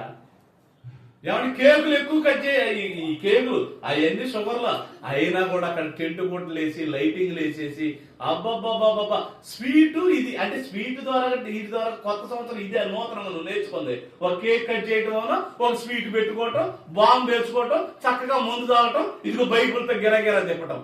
ఇదే కొత్త సంవత్సరం నువ్వు నేర్చుకున్నది. అవన్నేంటి అన్నాడు? అవన్నేంటి? అన్ని జనుల ఆచారంగా చెబుతున్నాడు. చూడండి, అన్ని జనులు అంటే ఏంటి? అదిగో రకరకాలుగా ఉంటుంటారు. అన్ని జనులు అంటే గమకనేమనుకుంటారు మన వాళ్ళు? హిందూ సోదరులు అనుకుంటారు. అన్ని జనులు అంటే అందరూ ఉంటారు. అందరిలో లోకంలో ఉంటారు చూడు. లోకంలో ఉంటుంటారు చూడు. నీకు దరిద్రులంతా ఏం చేస్తారు? కొత్త ఈ ఆయుధాలు ధరిస్తూ ఉంటారు. బైకులతో ఎట్ట తిప్పటం, చింపుకొని గుడ్డలు ఎట్ట పెట్టుకోవటం. ఇదిగో ఇట్లా కేకు మామూలు కట్ చేసుకుంటే చాలు, ఆ కేక్ కట్ చేసి మొఖానికి ఎట్ట పోయటం. ఏమండి? చూడండి, అది చెబుతున్నట్టు మనం పోకిరి శాస్త్రులు, దురాశలు, మద్యపానము, అల్లరితో కూడిన ఆటపాటలు, తాగుబోతుల విందులు, చెయ్యదగినవని విగ్రహ పూజలు మొదలైన వాటి యందు నడుచుకొనుచు అన్ని జనుల ఇష్టం నెరవేర్చుచుండుటకు గతించిన కాలమే చాలు. ఇంకా ఏం చూస్తున్నాడు? అపరితమైన ఆ దుర్వ్యాపారమునందు తమతో కూడా మీరు పరిగెత్తకపోయినందున వారు ఆశ్చర్యపడుతూ మిమ్మును దూషిస్తున్నారు. మేమంటే ప్రభువు నమ్మలేదు, మేము ఏదైనా అబద్ధాలైనా ఆడతాం, వ్యాపారమైన అబద్ధం ఆడతాం, రాజకీయాలైనా చేస్తాం, ఇదిగో మేము బాంబులు పేలుస్తాం, ఏదైనా చేస్తాం. వీళ్ళు కూడా అయ్యే చేస్తారు. చాలా మంది అంటున్నారు. చూడండి ఏమంటున్నారు? ఏసు కొండలు అంట. 7 కొండలని వాడుకోండి కానీ ఏసు కొండలు అంటున్నారు. ఎలాంటి వాళ్ళు చూడండి. కనుక ప్రియమైన దేవుని వల్లారా, మనం ఎవరిని బట్టి దేవుని నమ్మాలి, ఎవరిని బట్టి సహించాలి, ఎవరిని బట్టి ఆనందించాలి. ఈ మాటలు వింటున్నప్పుడు మనకు ఆనందం కలుగుతుందా? సహనం కలుగుతుందా? ఏ విషయాల్లో మనం భక్తి బలపరచుకోగలుగుతాం? సంవత్సరంలో వెళ్ళిపోతున్నాయి, రోజులు వెళ్తున్నాయి. ఇది చిన్నపిల్లల వయసు నుంచి యవ్వన కాలం వస్తుంది. యవ్వన కాలం నుంచి వేసేసి ఇది భార్య భర్తలుగా కొనసాగే స్థానం అవుతుంది.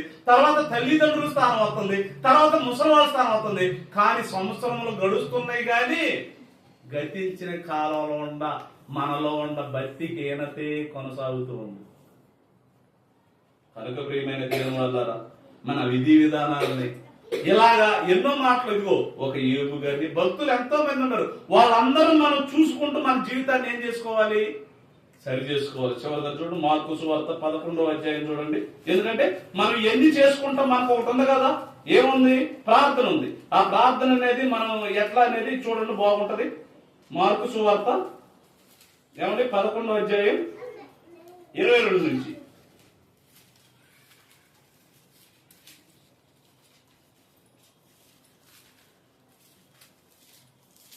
24 వచ్చింది సరిపోదు.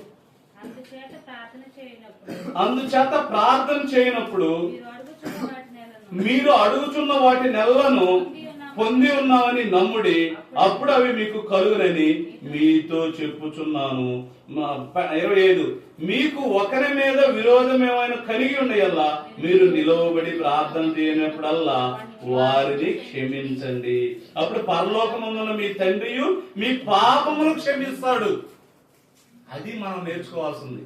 అంటే మనం ఇవన్నీ తెలిసినప్పుడు మన ప్రార్థన ద్వారా ఏంటి, ఎదుటి వాళ్ళు ఇబ్బంది పెట్టినా, ఎదుటి వాళ్ళు రకరకాలు చేసినా, ఎలాంటి ఏం చేసినా కూడా ఏం చేయాలి, ఎమ్మటనే మోకరించి దేవా ఈ యొక్క సాతాను శోధన నుంచి నన్ను తప్పించు ప్రభువా.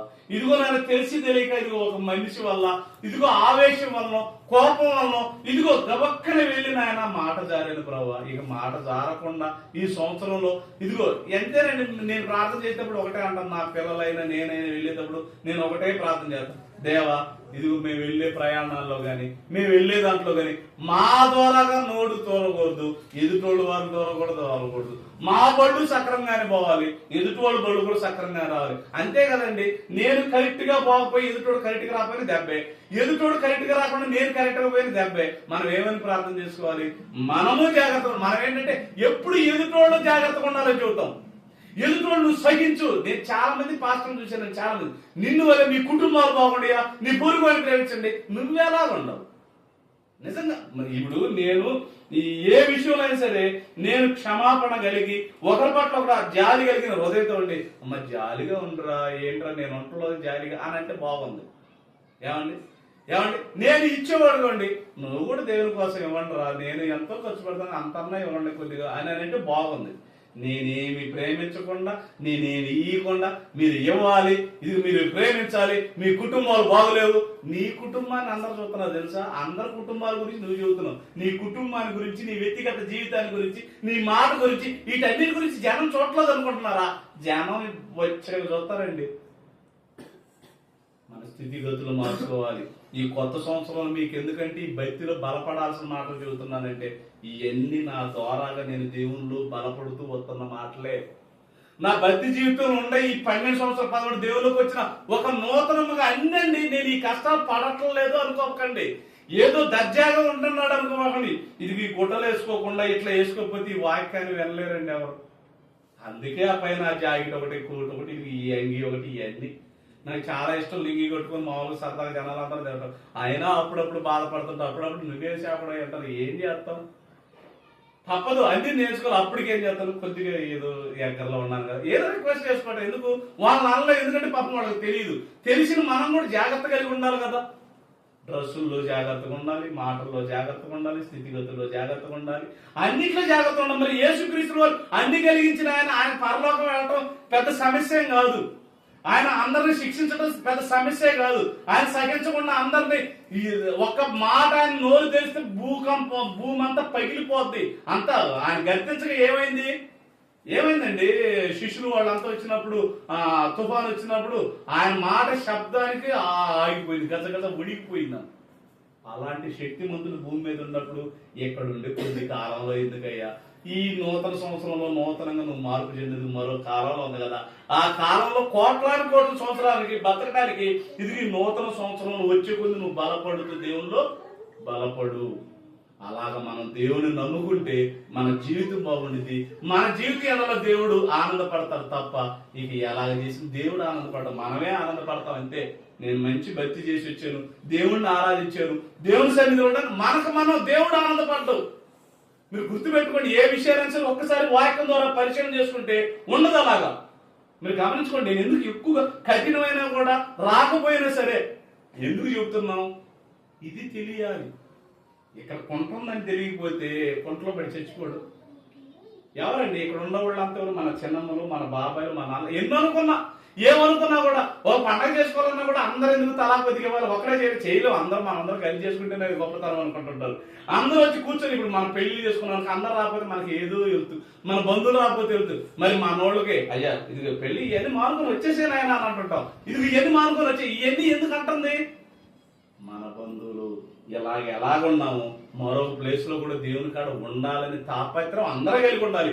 అదే నూతన స్వభావంలో దేవుడు మన భక్తి బలపరచడానికి ఈ నూతన సంవత్సరం మీకు నాకు తెలియజేస్తున్న వర్తమానం కనుక ఈ మాటల ప్రకారంగా మనం నీతి ఆయుధాలు ధరించుకొని మనం అలాగ నమ్ముకుంటే మన దేవుడు మనల్ని, మన కుటుంబాన్ని గొప్పగా వర్ధిల్ల చేస్తాడు. ఆ వర్ధిల్లత ఇదిగో ఒక యోబు గారి లాగా, ఇదిగో ఒక యేసేపు గారి లాగా ఎంతో మంది భక్తులు ఎలాగ ఆశీర్వదించాడో మళ్ళీ మనం కొన్ని సంవత్సరాలు చూస్తే దేవా దావీదు గారిలా కనాలి. దేవా నేను ఏ పార్టీ వాడిని దేవా, ఇక్కడ తీసుకొచ్చి ఇంత పెట్టి నేను అదే అనుకుంటానండి. ఈ వాక్యం తెలియదు, ఈ మనుషులు తెలియదు, బైబిల్లో ఉన్న భక్తులు తెలియదు, ఎవరు తెలియదు. ఎట్ట ప్రభా నీకు నేను చెయ్యాలనుకుంటున్నాను, చేయించుకోవాలనుకుంటున్నాను నీ ద్వారాగా, నువ్వు చెప్పు నాయన అంతే. అలాగే మనం బ్రతుకుండాలి. దేవుని ఏదో కృప కలిగి, క్షమ కలిగి మన జీవితాన్ని జీవిస్తే ఆ దేవుడు మనకు కావాల్సిన అన్నిటి ఇస్తాను. అంటే ప్రార్థన ద్వారా ఏంటి, నువ్వు అడుగునాలా లేదు, నువ్వు చేసి అడగాలి, చేయకుండా అడగకూడదు. ఎదుటి వాళ్ళు ప్రేమించి అడుగు, నువ్వు ఇచ్చి అడుగు. ఎదుటి వాళ్ళు వచ్చిన రాపై నువ్వు వచ్చి అడుగు, నీకెత్తాడు. 100 మంది రావట్లేదు, మన పోట్లేదు, నీకెవ్వడు. అదేంటి నువ్వు వంతు పెట్టుకుంటున్నావు. నువ్వు డబ్బులు ఇచ్చే విషయంలో ఏం చేయాలన్నా కూడా కొన్ని ఇది ఇచ్చినప్పుడు నేను చూడండి, నేను ప్రేమిస్తున్నానంటే నేనేది ఊరకే ప్రేమిస్తున్నాను అనుకోబాకండి. దేవుని కాడకు వచ్చేవాళ్ళని, దేవుని మాటలు వినేవాళ్ళని, ఎందుకంటే వాళ్ళు ఎక్కువగా ప్రేమించిన వాళ్ళే కదండి. యేసుక్రీస్తు వారు అంటారు కదా, ఇలా చెప్పుకుంటే టైం అయిపోతా ఉండేది. ఇతర వాళ్ళు ఏమంటాడు, ఇది తన లేములో ఇచ్చింది ఏమో గొప్పది, గొప్ప చేసేసి. మనం కొందరి గురించి ప్రార్థన చేయాలన్నా, కొందరు గొప్పగా చెప్పాలన్నా కూడా వాడు దేవుని పెట్టి చేసే క్రియను పెట్టి చెప్పాలి తప్ప ఉత్తగా నమ్మకం మాటలు మాట్లాడకూడదు. దేవుడు చేయడు ఆడి గురించి చెప్పేది, దేవుడు చేయని ఆమె గురించి, దేవుని సన్నిధిలో ఆమె గురించి ప్రార్థన చేయటం ఏంటండి? అయితే మరి మామూలుగా చేయమన్నాడు కనుక ఆయన ఆయన ప్రకారం చేస్తున్నాం. ఇస్తే ఆయన ఇష్టం, ఈగిపోయినా ఆయన ఇష్టం. మనం ఏం చేస్తాం, మనం ఇదిగో మన బిడ్డలకి మనకు వచ్చే సన్నిధిలోకి వీళ్ళు వచ్చారు రాలేదు అనుకో, ప్రభా ఒంటరిగా ఉపవాసం ఉండేసింది ప్రభా, ఒక్కసారి చూడు ఇదిగో లాజరు మారలేదు, కుటుంబం ఏదో ఆర్థిక పరిస్థితులు ఉందని చూడు, ఇదిగో పలానోళ్ళకి బాగలేదంట. ఎన్నోసార్లు ఏసురత్తాన్ని కూడా వాళ్ళు పోయేటప్పుడు అయితే మీరు ప్రార్థన చేసిన తర్వాత మీ జీవితంలో ఎప్పుడన్నా నేను అనిపించానండి, రాధాకు తెలుసు, పిల్లలకు తెలుసు, అందరూ తెలుసు, నాకంటూ నేనేం అడగనండి దేవుడిని. ఎప్పుడైనా సరే ప్రార్థన చేయటమైనా కానీ, వాక్యం చెప్పడం కానీ, ఏ విషయాలైనా సరే నాకు అక్కడ ఉండదు. ఏదైనా మనకు దేవుడు ఇస్తాడులే, ఆయన కోసం బతికేవాడిని ఆయన ఇవ్వలేదు, ఏం చేస్తా సహించు, ఇవ్వలేదు అనుకుంటాం. అట్లా మన బ్రతుకు కొత్త నూతనమైన హృదయాన్ని మనం బలపరుచుకొని వెళ్ళాలి తప్ప ఎప్పుడు ఎదుటోడి మీద కుళ్ళు, ఎదుటి పక్కన వాడి మీద ఎన్ని ఉన్నాం అనుకో మన జీవితం మారదు. ప్రార్థన చేసుకున్నాండి, తల వంచండి. ఏమండి సమయం అయిపోతుంది. మళ్ళీ సాయంత్రం ఒకవేళ అక్కడ ఉన్న మనం ఎవరికి అడ్డుగా ఉండదు. అలా అని చెప్పి మనం పిలిస్తే కంపల్సరీగా వెళ్తాము, చేస్తాము. వద్దు అనుకుంటే మనం చేసుకుంటాం. సాయంత్రం ఏమి ఉండదులే, మన కాడే ఉండదు, ఇంకా చాలు.